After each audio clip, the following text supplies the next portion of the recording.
Gold trusted gold buyers. మీరు తాకట్టు పెట్టిన బంగారాన్ని విడిపించి ఈ రోజు ఉన్న మార్కెట్ ధరకు కొనబడను. అమ్మాయి గారు, మిమ్మల్ని కలవడానికి అమ్మగారు వచ్చారు. ఏంటంటే ఇంత సడన్ గా మీరు మా ఇంటికి? లోపల రండి. కూర్చోండి.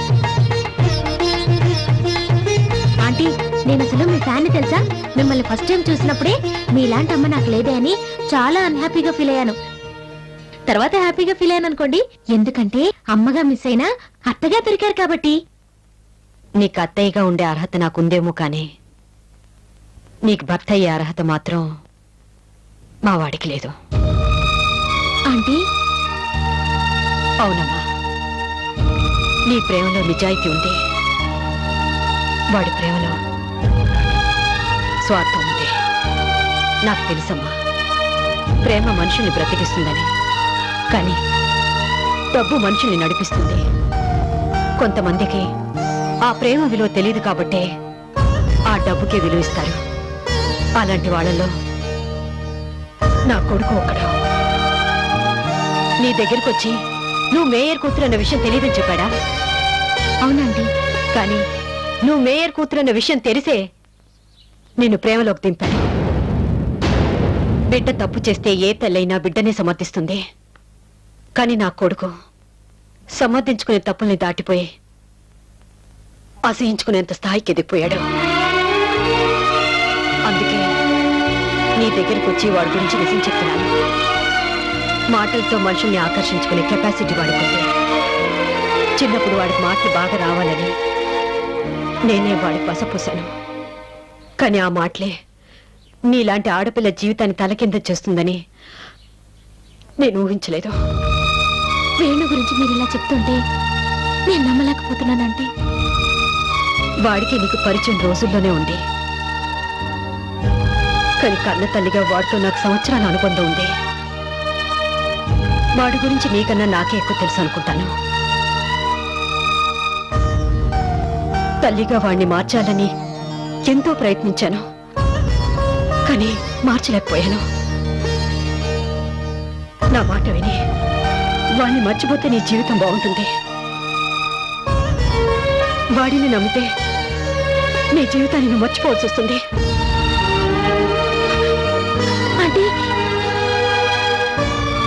అంటే మీరు కూడా విన్నదానివి నీకే ఇంత బాధగా ఉంటే కన్న కొడుకు గురించి ఇలా చెప్పాల్సి వచ్చినందుకు నాకెంత బాధగా ఉంటుంది. క్షమించమ్మా, ఇలాంటి కొడుకుని కన్నందుకు.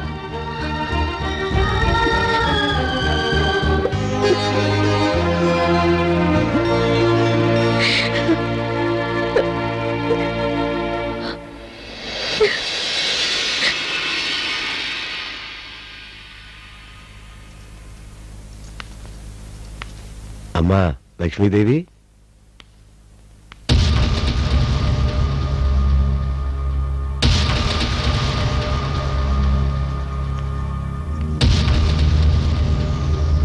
చాలా థ్యాంక్స్ అమ్మా.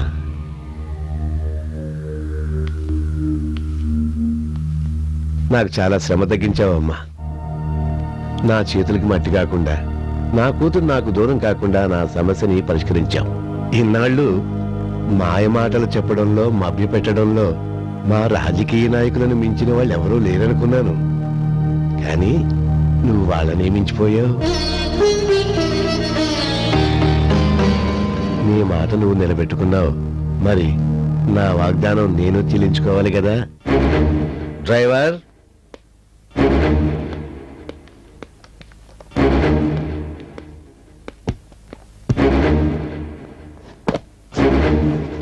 ఇందులో 25 లక్షలు ఉన్నాయి.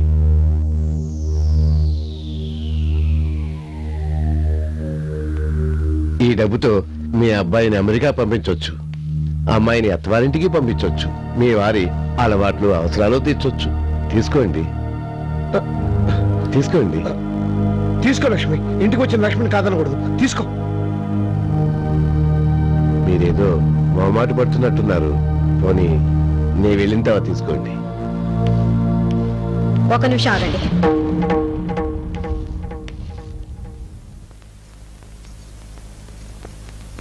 మీ డబ్బు మీరు తీసుకెళ్ళండి. బేరసారాలతో మనుషుల్ని మార్చడానికి ఇది రాజకీయాలు కాదు, జీవితాలు. నువ్వు ఇస్తానన్న డబ్బుకు ఆశపడి నా కొడుకు దుర్మార్గుడని నీ కూతురు చెప్పాననుకున్నావా? కాదు, 2 నిమిషాల్లో యాక్సిడెంట్ చేసి నా కొడుకుని చంపుతానని చెప్పావే, అందుకు భయపడి అబద్ధం చెప్పాను. కూతురు ప్రేమకు సమాధి కట్టి స్థాయికి మీరెదిగినా కొడుకు ప్రేమను అమ్ముకునే స్థితికి నేను దిగజారలేదు. ఆ రోజు మీ ఆస్తి ఏమిటి, అంతస్తు ఏమిటని అడిగారు.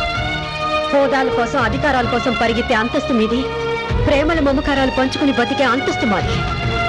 మీ అంతస్తులన్నీ ఏలం వేసినా, మీ పదవులన్నీ కట్నాలుగా ఇచ్చినా నా బిడ్డ లాంటి వాణ్ణి మీ కూతురికి భర్తగా తెచ్చుకోలేను. మీ హోదా, మీ డబ్బు నా బిడ్డకి దిష్టి తీయడానికి కూడా పనికిరాదు. తీసుకెళ్ళండి. లక్ష్మి, పెద్ద మనిషి అనే గౌరవం లేకుండా ఏమిటా మాటలు? సార్, కన్నతల్లి కడుపు కదా, కాసేపు అన్న గిన్నెలా ఉడుగుతుంది, ఆ తర్వాత చల్లారిపోతుంది. జీవితంలో ఒకటి పోగొట్టుకుంటే కానీ రెండోది రాదంటారు. ఎలాగో కొడుకు ప్రేమ నష్టపోయాం, వచ్చిన డబ్బైనా జాగ్రత్త చేసుకోవాలి కదా. అవునంకుల్, అమ్మ ఆవేశంలో అలా అనేసింది. ఇప్పుడు అన్నయ్య గురించి బాధపడుతున్నా ఆ తర్వాత డబ్బుతో మా అందరి జీవితాలు బాగుపడినందుకు సంతోషించేది ఆవిడేగా. పాపం మా అన్నయ్య కష్టపడి డబ్బు సంపాదించి నన్ను ఫారెన్ పంపించాలనుకున్నాడు. చివరికి ఆయన కోరిక మీ వల్ల తీరుతుంది.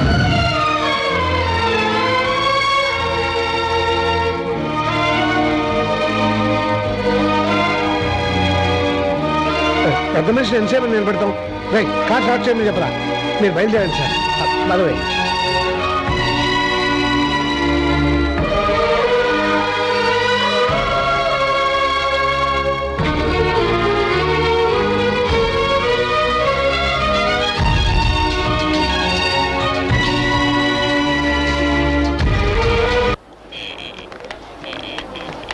దివ్య, దివ్య ఆగు. ఏమైంది నీకు? ఏం తప్పించుకుని వెళ్తున్నావు? తప్పించుకొని కాదు, తప్పుకొని వెళ్తున్నాను. తప్పుకు వెళ్లాల్సినంత తప్పు నేనేం చేశాను? నీకు చెప్పాల్సిన అవసరం నాకు లేదు. దివ్య ఆగు. దివ్య, నేనే నీ దగ్గరకు వచ్చి ఐ లవ్ యూ అని చెప్పలేదు. నువ్వే నా దగ్గరకు వచ్చి ఐ లవ్ యూ అని చెప్పి నన్ను ప్రేమలోకి దింపి నిన్ను చూడుకుని ఉండలేనంత పిచ్చివాణి చేశావు. ఇప్పుడు నువ్వెందుకు తప్పించి తిరుగుతున్నావు? సి మిస్టర్ వేణు, ఏదైనా వస్తువుని కొనాలి అనుకుంటే ఒరిజినల్ అనుకుని అడ్వాన్స్ ఇస్తాం. తర్వాత అది డూప్లికేట్ అని తెలిస్తే ఇచ్చిన అడ్వాన్స్ అయినా వదులుకుంటాం గానీ తిరిగి ఆ వస్తువుని కొనుక్కోగా. నువ్వు క్యారెక్టర్ ఉన్నవాడవని నమ్మి ప్రేమిస్తున్నానని చెప్పాను. కానీ నీ ప్రేమ అబద్ధమని, నువ్వు డూప్లికేట్ గడవని తెలుసుకున్నాక నా ప్రేమను వదులుకున్నాను. ఇంకెప్పుడూ నన్ను కలవడానికి ప్రయత్నించుకో. Goodbye. నువ్వు డూప్లికేట్ గడవని తెలుసుకున్నాక నా ప్రేమను వదులుకున్నాను. బాబు గారు, ఎందుకు అలా అమ్మాయి గారిని విసిగిస్తారు మీరు? బాబు, నేను మేరీని డ్రైవర్ని బాబు. నా చేతులతో నేను తీసుకెళ్లి డబ్బులు మీ ఇంట్లో ఇచ్చాను బాబు. మీ నాన్న, మీ తమ్ముడు, మీ చెల్లి మీ ప్రేమను అమ్మేశారు బాబు.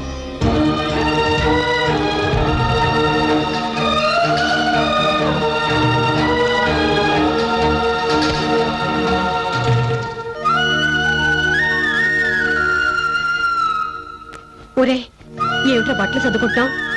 నిన్నే. ఏమిట్రా, ఎక్కడికి వెళ్తున్నావు? వేణు, చెప్పు వేణు. ఒరే చెప్పరా, ఎక్కడికి వెళ్తున్నావు? చెప్పరా, చెప్పు. ఇంట్లో ఉండాలంటే భయంగా ఉంది. దేనికి? నా ప్రేమను అమ్మేసినట్టు నన్ను అమ్మేస్తారేమో నేను. వేణు, అవును, నేను ఇంట్లో ఎవరి కోసం ఉండాలి? ఇల్లంటే ఆప్యాయతలు, అనురాగాలు అనుకున్నాను. కానీ రక్త సంబంధాన్ని కూడా లాభ నష్టాల ఖాతాలో చేర్చే వ్యాపారం అని మీ వల్లే తెలుసుకున్నాను. ఏంట్రా పెద్ద పెద్ద మాటలు మాట్లాడుతున్నావు? చిచి, నువ్వు వ్యసనానికి బానిసం అనుకున్నాను. కానీ డబ్బు కోసం ఇంత దిగజారిపోతావు అనుకోలేదు. ఏం దిగజారిపోయాను రా? నిన్ను కని పెంచి 25 పోషించాను. ఈ ఇంటిని నిలబెట్టడానికి ఆ మాత్రం నేను అడ్డు పెట్టుకోవడం తప్ప? కసాయి వారైనా కొన్న వాటిని చంపుతారు కానీ కన్నబిడ్డల్ని చంపుకోరు. కానీ మీరు అన్నిటికీ తెగించారు. నువ్వేమైనా అనుకో, నువ్వు ఒక్కడే కాదు, నాకు మిగతా బిడ్డలు కూడా ముఖ్యం. వాళ్ళ సుఖక్షేమం చూడాల్సిన ధర్మం నాకుంది. నా సర్టిఫికెట్స్ అన్ని తీసుకెళ్లి ఓ క్వార్టర్ బాటిల్కి డబ్బులు ఇస్తే కానీ తిరిగి ఇవ్వనన్నా చూడు, అప్పుడే నువ్వెంత గొప్ప ధర్మాత్ముడో అర్థమైంది. ఎందుకనే అంతగా ఎమోషన్ అవుతావు? లాయర్ గా నీ జీవితం మొత్తం మీద సంపాదించలేని డబ్బు లవ్ పేరుతో వచ్చేసింది. ఏయ్! ఛీ! ఆ రోజు బిందె తాకట్టు పెట్టి డబ్బులు ఇస్తే నా చెల్లి చాలా తెలివైంది అనుకున్నాను. కానీ ఈ రోజు అన్న ప్రేమనే తాకట్టు పెట్టే స్థాయికి నువ్వు ఎదిగిపోయావు. ఛీ!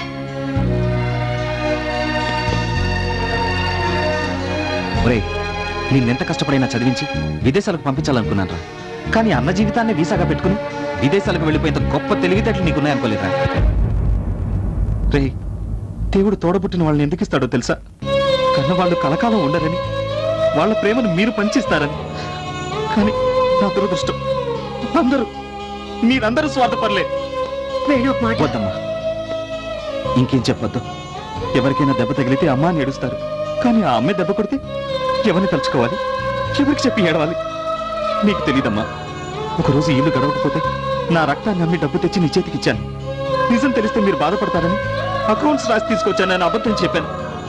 నేను మీకోసం బతుకుతున్నాను, కానీ మీరు మీ సుఖం కోసం నా మనసునే చంపేశారు. నువ్వు నువ్వు నువ్వు మీరెవ్వరు నాకొద్దు.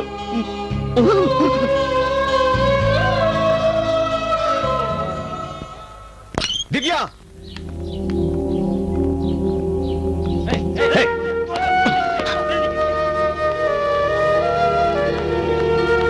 ఎందుకు వచ్చావు? నీతో కొంచెం మాట్లాడాలి. నిన్ను చూడడానికి అసహ్యంగా ఉంది. Get out. ప్లీజ్ దివ్య, నేను చెప్పేది విను.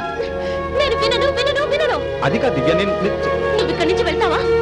మెడపట్టి బయటికి గెంటించమంటావా? దివ్య, సెక్యూరిటీ, అడ్డమైన వాళ్ళని కాంపౌండ్ లోకి అడుగు పెట్టనివ్వకండి. ముందు తన్ని బయటకు పంపించండి.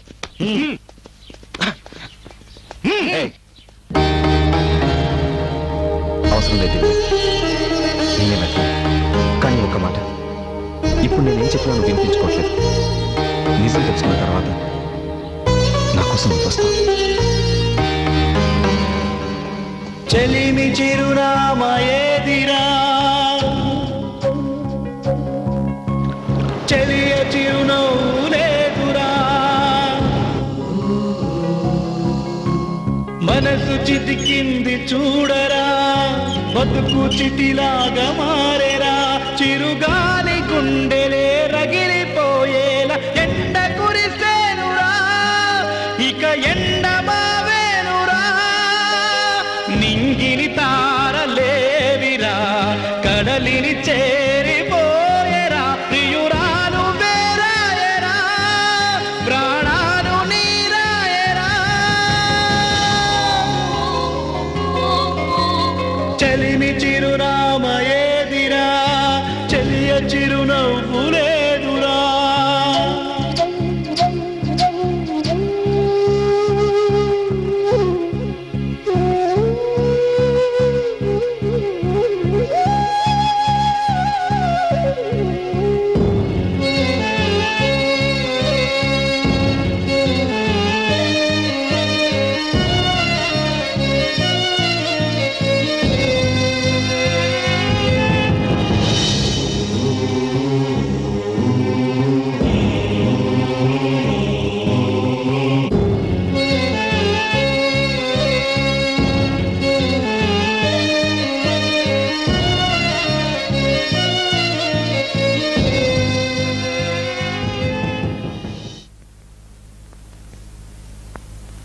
వేణు, నన్ను క్షమించరా. నీకు నా మీద కోపం పోవడానికి ఈ జన్మంతా సరిపోదని నాకు తెలుసురా. నీ ప్రేమనైతే సులభంగా చెడగొట్టగలిగాం, కానీ దివ్య పెళ్లిని ఆపలేకపోయినరా. మళ్ళీ నువ్వు మామూలు మంచివే మా మధ్య తిరగాలని మీ ఇద్దరిని ఒక్కటి చేయడానికి దివ్య దగ్గరికి వెళ్ళాను. కానీ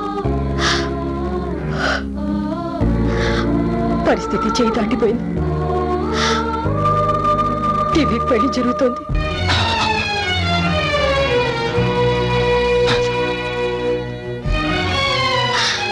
వేణు, వేణు, వేణు.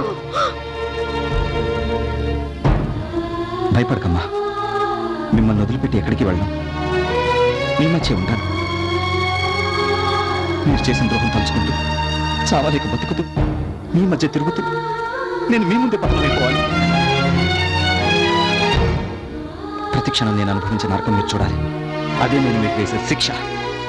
గుండెలోనున్న ప్రేయసికి నేడు పెళ్లి జరిగేరురా, గుండెపై నుండి తాను నడిచేసి వెళ్ళిపోయేనురా.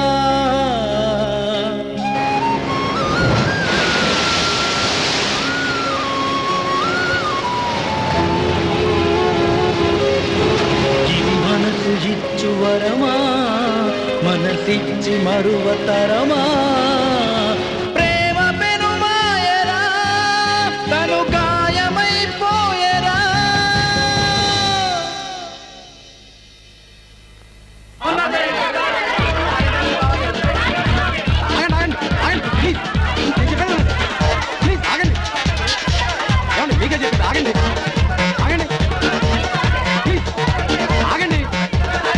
హలో ఏంటి అసలు కేకలు?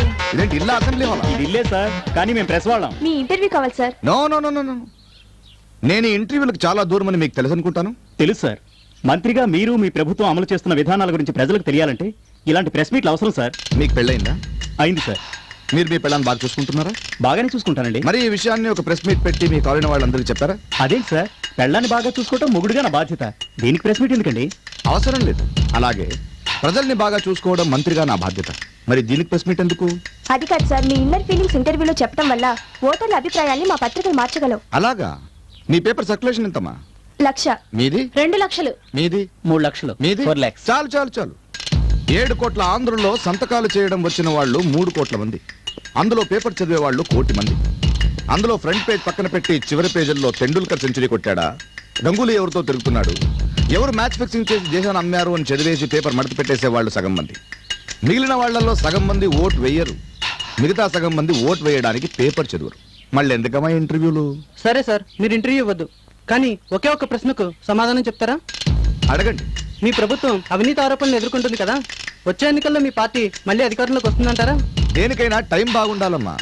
గత 20 ఏళ్లుగా కర్ణాటక, తమిళనాడు రాష్ట్రాల చీఫ్ మినిస్టర్స్ మారారు.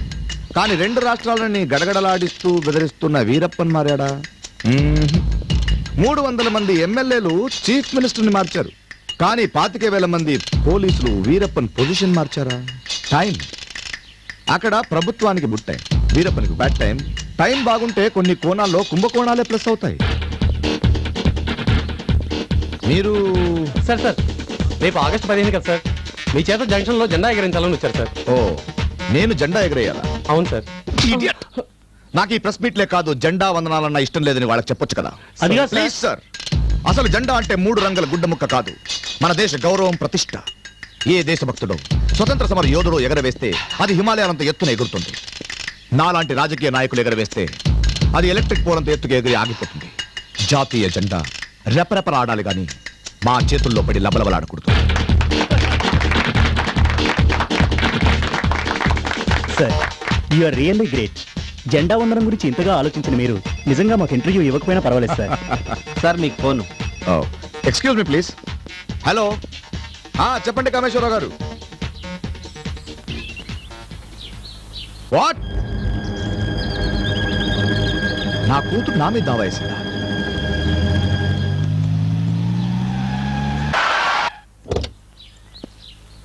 ఓ no no no no no. ఏమ్మా భయపడ్డావా? తాత ఇంట్లో లేడా? మీరెవరు? Oh my god, bad luck. నా బిడ్డకి నేనెవరని చెప్పుకోవాల్సిన దురదృష్టం వచ్చింది. నేను మీ డాడీని. డాడీయా? అవునమ్మా. నేను 30 ఏళ్ళు కష్టపడితే నా ఫోటో పేపర్లో పడింది. కానీ 7 ఏళ్లకే నీ ఫోటో పేపర్లో పడిందంటే ఎంత ఫాస్ట్ గ్రోత్. ఆఖరికి నా కూతురు అనిపించుకున్నా. ఏంటమ్మా అంత దూరంగా ఉన్నావు? ఇన్ని రోజులు ఎక్కడికి వెళ్ళారు? అబ్బా, నీలో కూడా ప్రతిపక్షం ప్రవేశించింది. చూడమ్మా, ఇన్నాళ్ళు నువ్వు నీ అమ్మ దగ్గర సుఖంగా ఉన్నావు అనుకున్నాను. కానీ అది నన్ను వదిలేసినట్టు నిన్ను కూడా వదిలేసిందని ఈ రోజే తెలిసింది. అందుకే నిన్ను నాతో పాటు తీసుకెళ్దామని వచ్చాను. నేను రాను, నాకు అమ్మ కూడా కావాలి.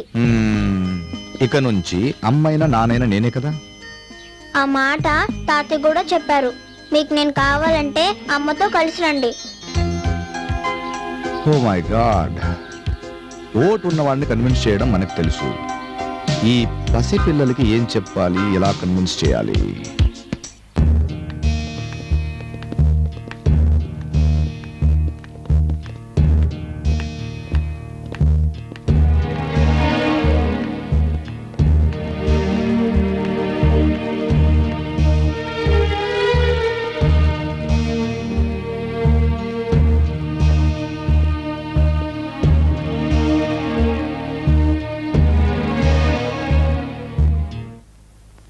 ప్రొసీడ్. మిస్టర్ అమర్నాథ్, ప్రస్తుతం మీరు మంత్రి హోదాలో ఉన్నారు కదా? అవును. ఎంతో మంది ప్రజలకు న్యాయం చేయగలిగే పొజిషన్లో ఉన్న మీరు మీ కన్నబిడ్డను వదిలి వెళ్ళడం అన్యాయం అనిపించలేదా? ఇదే ప్రశ్న 7 ఏళ్ల నుంచి నన్ను వేధిస్తోంది. నా భార్య వల్ల నాకు అన్యాయం జరిగితే ఏం చేయలేకపోయాను. ఇక కన్నబిడ్డకే న్యాయం చేయగలను. మీ భార్యకి మీరు ఎన్నాళ్ళ నుంచి దూరంగా ఉంటున్నారు? నేను దూరంగా ఉండడం ఏంటి? మేడమే నన్ను వదిలేసి 7 ఏళ్ళు అయింది. అంటే 7 ఏళ్లుగా మీరు విడిపోయి ఉంటున్నారు, అంతేనా? టు బి ప్రిసైజ్ 7 ఏళ్ళు 3 నెలలు 12 రోజులు. Please note this point your honour. Miss Amarnath, ఇన్నాళ్ళు విడిపోయి ఉన్న మీరు విడాకులు తీసుకోవాలని ఎప్పుడు అనుకోలేదా? ఏనాటికైనా పశ్చాత్తాపంతో తిరిగి నా భార్య రాకపోతుందని నేను ఎదురు చూశాను. ఎప్పటికైనా సహనం చచ్చి విడాకులు తనే అడక్కపోతాడా అని తనే ఎదురు చూసింది. కనీసం మీరు మీ బిడ్డనైనా ఎందుకు చదివలేదు? బిడ్డని తల్లిని విడదీయడం మహాపాపమని తన బిడ్డను తీసుకెళ్తుంటే కాదనలేకపోయాను. కానీ తన నన్నే కాదు బిడ్డను కూడా వదిలేసిందని కోర్టు నోటీస్ అందేదాకా నాకు తెలీదు. మేడం, ఆయన చెప్పింది మీరు విన్నారు కదా, మరి మీరు కూడా మీ బిడ్డను వదులుకోవడానికి కారణం? తండ్రి లేని బిడ్డగా కంటే తల్లిదండ్రులు లేని బిడ్డగా ఉండడం మంచిదని వదిలేశాను. మరిప్పుడు మీ పాప మీ ఇద్దరితో కలిసి ఉండాలని కోరుకుంటోంది. కానీ ఆయనతో కలిసి కాపురం చేయాలని నాకు లేదు.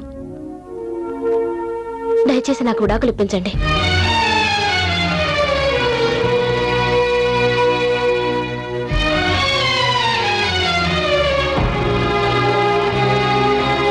మిస్టర్ అమర్నాథ్, మీ ఆవిడ మీ నుండి విడాకులు కావాలని కోరుతున్నారు. దీనికి మీరేమంటారు? ఏం చెప్పాలి సార్? ప్రపంచంలో ఏ భర్త అయినా భార్య కోరుకుంటే బంగారం కొనిస్తాడు, చీర కొనిస్తాడు, కొండ మీద కోతి కావాలన్నా కోహినూరు వజ్రం కావాలన్నా తెచ్చిస్తాడు. కానీ విడిపోదాం, విడాకులు తీసుకుందామంటే అది నా లోపమా, నా జీవితానికి శాపమా అని అయోమయంలో పడ్డాను. అంటే విడాకులు తీసుకోవడం మీకు ఇష్టం లేదా? దివ్య, ఈ ప్రశ్నకి ఏం సమాధానం చెప్పమంటావు? నువ్వే చెప్పు. నేను అడిగేది మిమ్మల్ని. ఉండొచ్చు సార్, కానీ నా భార్య నా ముందున్నప్పుడు ఆమెను అడగకుండా నేనే నిర్ణయం తీసుకోను. పోనీ మేడం, మీరు చెప్పండి, ఆయనతో విడాకులు కావాలని మీరు ఎందుకు కోరుకుంటున్నారు? ఆయనతో కలిసి ఉండడం ఇష్టం లేక. మరి పాప పుట్టేదాకా ఎందుకు కలుసున్నారు? గత్యంతరం లేక. శరీరాలు కలిసి అనడానికి సాక్ష్యంగా పాప పుట్టింది, కానీ మనసులు కలిసి అనడానికి నా దగ్గర సాక్ష్యం లేదు. నా దగ్గరే కాదు, సంసారం చేసే ఏ ఆడదాని దగ్గర ఉండదు. మనసులు ఎందుకు కలవలేదు? ఆయనకి మనసే లేదు కాబట్టి. పొరపాటు, చాలా పొరపాటు. ఇన్నేళ్ల నా రాజకీయ జీవితంలో ఎమ్మెల్యేగా, మినిస్టర్గా ఎంతో మంది పబ్లిక్ నా మనసుని అర్థం చేసుకున్నారు, ఆదరించారు. యువర్ ఆనర్, స్త్రీలను గౌరవించడం మన సంప్రదాయం అన్నదాన్ని ఈ దేశంలో ఎంతమంది మగాళ్లు పాటిస్తున్నారో లేదో నాకు తెలియదు, కానీ భార్యల్ని గౌరవించడం భర్తల సంప్రదాయం అన్నదాన్ని ప్రతి మగాడు, ఐఎమ్ సారీ, ప్రతి మగుడు పాటిస్తున్నారు. అందులో నేను ఒక్కడిని. కానీ నా భార్య నా మనసుని అర్థం చేసుకోలేకపోయింది. అయినా పర్వాలేదు, దయచేసి నాకు విడాకులు ఇప్పించకండి. మా ఇద్దరిని కలపకపోయినా కనీసం నా బిడ్డను నాకు ఇప్పించండి please. That's all your honour.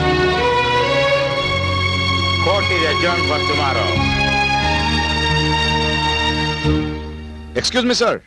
Yeah, నాకు హెల్ప్ చేయాలి, చిన్న రిక్వెస్ట్. చెప్పండి. నీకు పదవి ముఖ్యమా, భార్య ముఖ్యమా అని ఎవరైనా అడిగితే నాకు నా భార్య ముఖ్యం అని చెప్పేవాడిని నేను.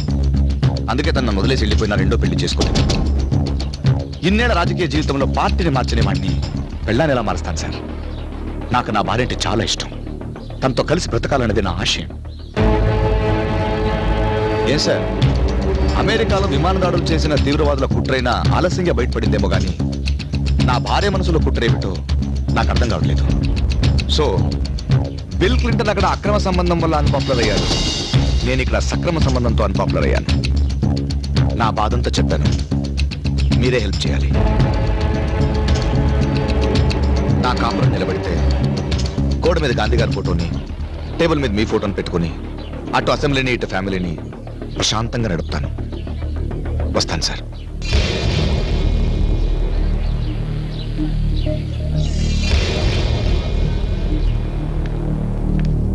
రామ్మా,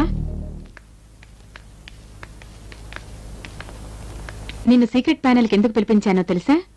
నన్ను నా భర్తతో కలిసి కాపురం చేయమని చెప్పడానికి కాదు, నీ బిడ్డని ఎందుకు వదిలేశావో తెలుసుకుందామని. నా ఎక్స్పీరియన్స్ లో భార్య అంటే ఇష్టం లేని భర్తను చూశాను, భర్త అంటే ఇష్టం లేని భార్యని చూశాను, కానీ బిడ్డంటే ఇష్టం లేని తల్లిని మాత్రం నిన్నే చూస్తున్నాను.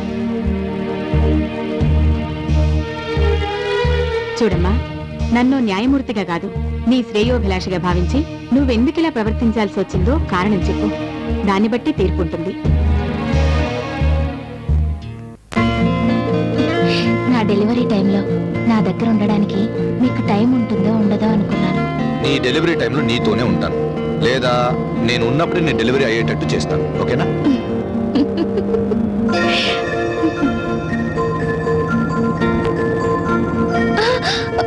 ఏమండి, స్పీడ్ తగ్గించండి, కొంచెం మెల్లగా వెళ్దాం. లక్షలు పోసి కారు కొనేది స్పీడ్ గా వెళ్ళడానికి. స్లోగా వెళ్ళాలంటే 2 రూపాయలు సిటీ బస్ వెళ్ళొచ్చు కదా.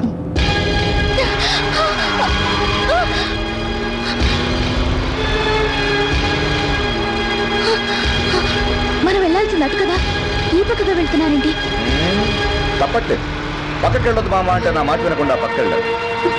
రూట్ మారితే ప్లేట్ మారుతుందని నేను హెచ్చరించిన నన్ను రాంగ్ రూట్ పంపించాను. ఏంటండి మీరు అనేది? పోస్ట్ నన్ను నామినేట్ చేయమని మీ నాన్నని అడిగితే సద్దాం హుసేన్ జైలు నన్ను చూశాడు. సద్దాం హుసేన్ తన అల్లుడిని చంపేశాడని మీ నాన్నకి నేను భయపడాలా? అందుకే నేను మామూలు అల్లుడిని కాదు ప్రూవ్ చేయడానికి ఒక చిన్న డ్రైవ్ చేస్తున్నానే. ఏంటా రియాక్షన్? నీ రియాక్షన్ డైలాగ్ ఏంటో చెప్పనా? శ్రీరామచంద్రుడు లాంటి భర్త ఇలా మారిపోయాడేంటా అనే కదా. ఇది రాజకీయం విద్య.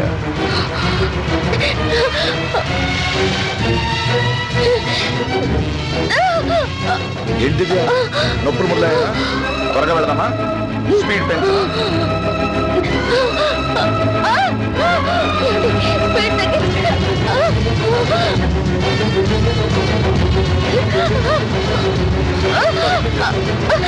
మీ నాన్న అల్లుంటే రాజమార్గంలో వెళ్ళమన్నాడు కానీ పంజా మార్గంలో వెళ్ళమంటున్నాడు.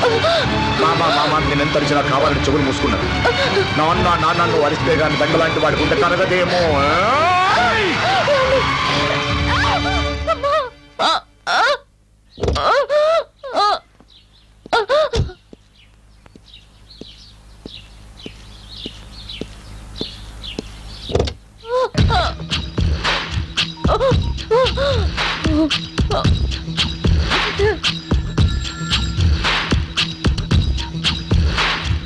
హలో హలో మేయర్ మామగారు, మీ ముద్దుల అల్లుండి మాట్లాడుతున్నాను. అడగకుండానే అన్ని ఇస్తారని మీ కూతురు మెళ్ళలో తాళి కట్టాను. అడక్క మేయర్ పదవి అడిగితే అడుక్కునే వాడి కన్నా హీనంగా నన్ను చూసావు. సో కోపం వచ్చి నీ కూతురుని తీసుకుని రోడ్ల మీద రాళ్ల మధ్య 120 కిలోమీటర్లు వెళ్తుంటే దానికన్నా ఫాస్ట్గా ఆమెకు నొప్పులు వచ్చాయి. వింటావా?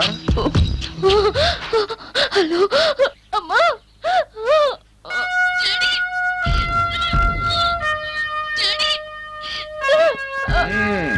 విన్నావా? మేయర్ పదవి లేనప్పుడు నేను మెలకులు తిరిగానుగా, అలాగే నీ కూతురు పాపం ఇక్కడ మెలకులు తిరుగుతోంది. నువ్వు అక్కడ నా పేరు నామినేట్ చేసావనుకో, ఇక్కడ భద్రంగా హాస్పిటల్కి తీసుకెళ్తాను. నా మాటికి ఎదురు తిరిగావనుకో, ప్రసవం కష్టమైన నీ కూతురు, పుట్టడం కష్టమైన నీ మనవరాలు చచ్చి మార్చరీకి వెళ్తారు. పెద్దోడివి, అర్థం చేసుకో.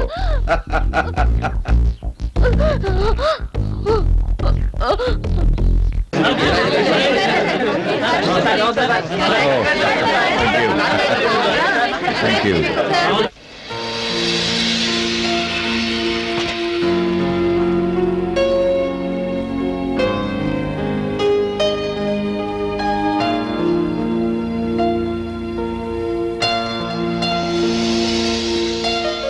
హలో దివ్య,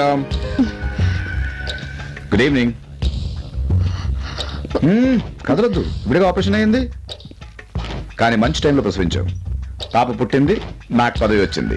ఆ మూతొత్తులమూతు ఏంటి, పాపలో ఒక్క పోలిక కూడా నాది లేదే. It's okay. By the by, తల్లైన ఈ శుభ సందర్భంలో నా శుభాకాంక్షలు.